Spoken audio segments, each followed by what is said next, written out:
Indonesia, satu bangsa, satu bahasa kita.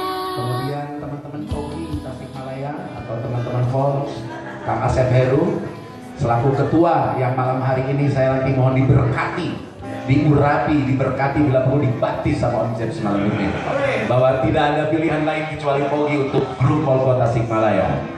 Itu yang kita sepakati dengan Pak Asep Heru. Ada Om Jamal, ada trigger Volks kita di Tasik namanya Mas Tata, mana Mas Tata, beserta keluarga, beserta ibu yang saya hormati, ada Om Jamal, Om Eko, dan semua kawan-kawan Tasikmalaya.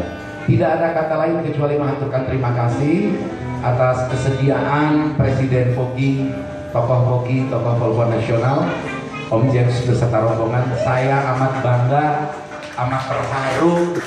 Mudah-mudahan malam ini adalah temanya persaudaraan tanpa tepi. Kita membangun persaudaraan tanpa batas, tanpa ruang dan waktu, karena hakikatnya ruang dan waktu hanya menipu menurut saudara. Sama di luar dari ekspektasi kita, Pak. Ini Pak Miftah luar biasa dan kawan-kawan semua dari Tasik. Ini membuat luar biasa, saya gemeter ini mau ngomongnya karena luar biasa ini, luar biasa di luar ekspektasi kita, Pak. Ini kita salut, kita bangga. Indonesia pusat.